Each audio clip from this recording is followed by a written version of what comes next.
Assalamualaikum warahmatullahi wabarakatuh. Izin memperkenalkan diri, nama Nadia Syahida, NPM 230412, kelas A, jurusan Manajemen Haji dan Umroh. Saya di sini akan menjawab soal ujian tengah semester mata kuliah Sejarah Haji dan Umroh. Nomor 1.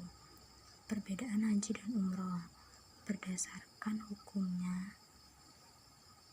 Pertama itu berdasarkan hukumnya. Haji merupakan rukun Islam kelima yang wajib dilaksanakan bagi seluruh umat Islam yang memenuhi syarat wajib untuk melaksanakannya.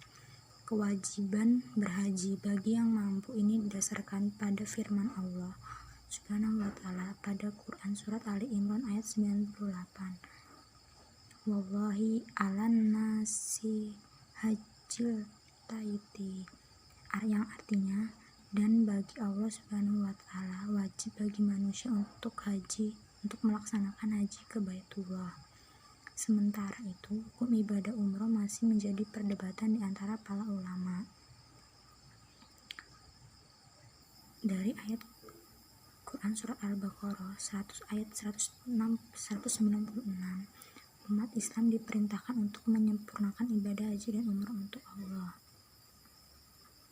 Wa atimul hajj wal umrata lillah, yang artinya, dan sempurnakanlah ibadah haji dan umrah untuk Allah. Terdapat banyak hadis yang menjelaskan tentang hukum ibadah umrah.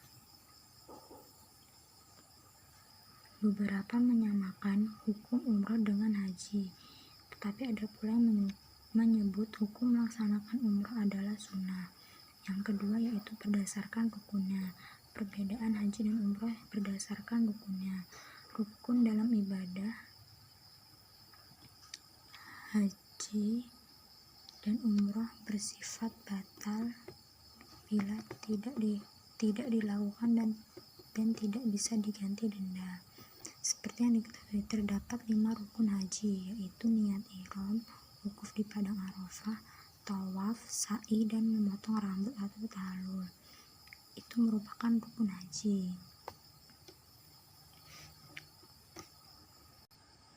Untuk rukun umroh yaitu niat, ihram, tawaf, sa'i, dan memotong rambut. Yang menjadi pembeda antara rukun haji dan umroh adalah wukuf di padang Arafah, karena itu hanya dilaksanakan oleh jemaah haji saja. Yang ketiga yaitu perbedaan menurut berdasarkan waktu pelaksanaannya. Pelaksanaan ibadah haji dilakukan setiap setahun sekali dan selalu memiliki jumlah jemaah yang banyak dan berasal dari seluruh penjuru dunia. Waktu pelaksanaan ibadah haji lebih sempit dan terbatas dibandingkan dengan pelaksanaan ibadah umroh. Waktu pelaksanaan ibadah haji terbatas hanya pada rentang waktu awal bulan Syawal sampai hari raya Idul Adha di bulan Zulhijjah. Sementara ibadah umroh bisa dilaksanakan kapan saja tanpa ada batasan rentang waktunya. Jawaban nomor 2. Syarat wajib haji. Menurut para ulama, syarat wajib haji ada 5, yaitu orang Islam yang mengerjakan haji wajib beragama Islam. Jika ada orang non-muslim ingin haji, tentu saja ia harus bersyahadat lebih dahulu, lalu melaksanakan kewajibannya sebagai Islam, seperti sholat, puasa, zakat, dan ibadah-ibadah lainnya. Yang kedua yaitu berakal, maksudnya waras atau tidak gila. Yang ketiga yaitu baligh. Baligh adalah telah sampainya usia seseorang pada tahap kedewasaan, sehingga sudah bisa membedakan mana yang baik dan mana yang buruk. Artinya anak kecil yang belum balik tidak diwajibkan untuk berhaji sampai ia menginjak usia balik. Yang keempat, merdeka. Orang yang bebas atau bukan budak yang terikat tanggung jawab pada tuannya. Yang kelima, mampu. Syarat haji ini secara khusus disebutkan dalam firman Allah Ta'ala yang artinya menunaikan haji adalah kewajiban manusia kepada Allah, yaitu bagi orang yang mampu mengadakan perjalanan ke Baitullah. Rukun haji yaitu ihram. Ihram yaitu berniat untuk haji. Niat haji dan umrah diwajibkan sebagaimana niat sholat. 2. Wukuf di Arafah. Waktunya dimulai dari waktu zuhur tanggal 9 Zulhijjah sampai subuh tanggal 10 Zulhijjah. Jamaah bisa melalui waktu siang sampai setelah maghrib ataupun malam harinya sampai jelang subuh. Yang ketiga, tawaf. Tawaf yakni mengelilingi Ka'bah sebanyak 7 kali. Putaran ini dimulai dari sekiranya arah Hajar Aswad dan Ka'bah berada di sisi kiri badan jamaah haji. Gampangnya, orang berhaji berputar melawan arah jarum jam. Yang keempat, sa'i. Sa'i adalah berjalan kaki dari Bukit Safa dan Marwah.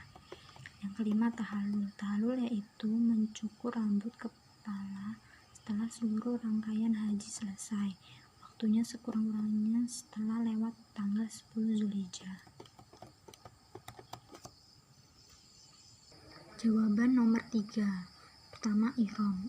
Ihram adalah berniat memasuki atau menunaikan haji atau umroh dan memasuki wilayah yang di dalamnya berlaku keharaman tertentu. Di antaranya dilarang berkata dan melakukan hal tertentu seperti jima, menikah, berkata kotor, dan lain sebagainya. Lalu, tawaf. Kata tawaf yang berarti berputar mengelilingi sesuatu. Dalam hal ini, seseorang berputar mengelilingi Ka'bah. Tawaf adalah berputar mengelilingi Ka'bah 7 kali untuk menghormati Baitullah al-Haram dan menaati perintah Allah, di mana setiap putarannya dimulai dari Hajar Aswad atau sejajar dengannya dan Ka'bah berada di sebelah kiri serta berakhir di Hajar Aswad. Selanjutnya, sa'i. Menurut istilah, sa'i adalah menempuh jarak yang terbentang antara Bukit Safa dan Marwah sebanyak 7 kali pulang pergi setelah melaksanakan ibadah tawaf. Selanjutnya, mabit. Berasal dari kata ba'ata, seperti dalam jumlah atau kalimat, berarti bermalam. Sedangkan kata al-mabit yang berarti tempat menetap atau menginap di malam hari, bermalam. Setelah matahari tenggelam ketika masuk maghrib pada hari Arafah 9 Zulhijjah. Jamaah haji meninggalkan Arafah menuju Musdalifah untuk mabit, berhenti istirahat dan sholat maghrib dan isya secara jamak takhir sampai melewati tengah malam 10 Zulhijjah.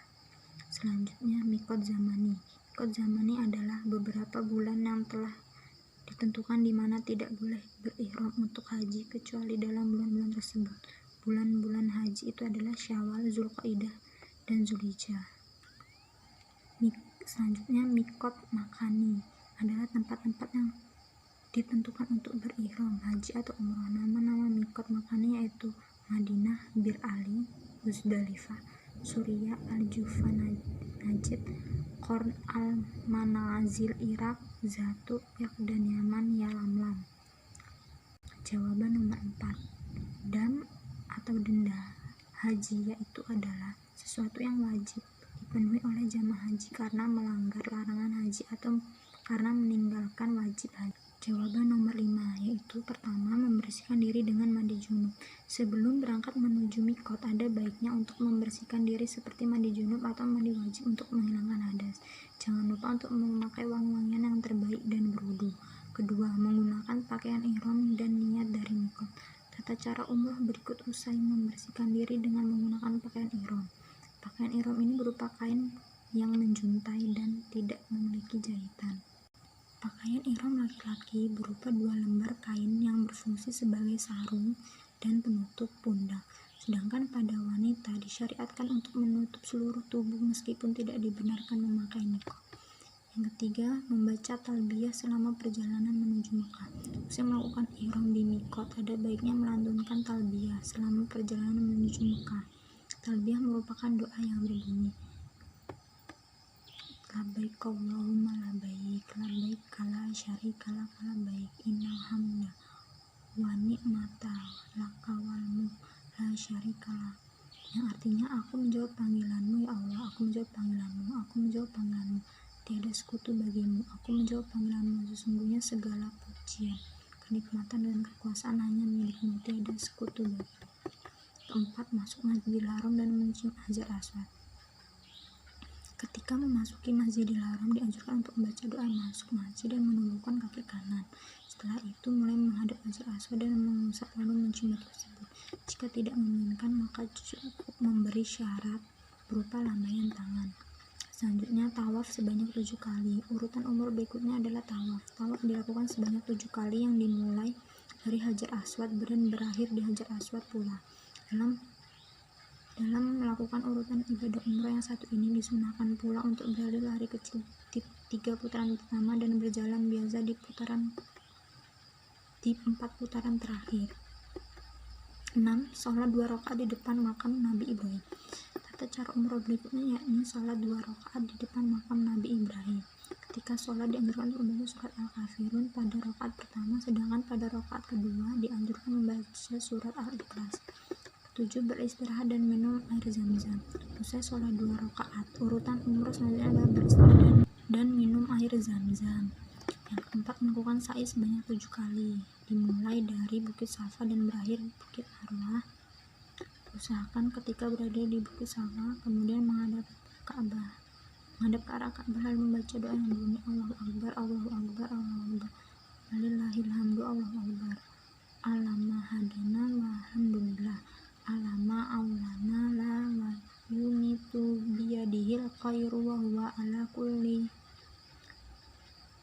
syai'in qadir, la ilaha illallah wahdahu la syarikalah, anjaza wa'dahu wa nasara abdahu wa hazal adhaba wahdah, la ilaha illallahu walana budu illa iyahu muhlisina lahuddina walau karihal kafirun. Selanjutnya bertahalul sampai selesai. Tata cara melempar yang terakhir adalah bertahalul, yaitu memotong rambut di Bukit Marwah untuk laki-laki, baik mencukur rambut sampai habis, lalu perempuan memotong rambut minimal 3 helai. Sekian jawaban ujian tengah semester, saya akhiri. Wassalamualaikum warahmatullahi wabarakatuh.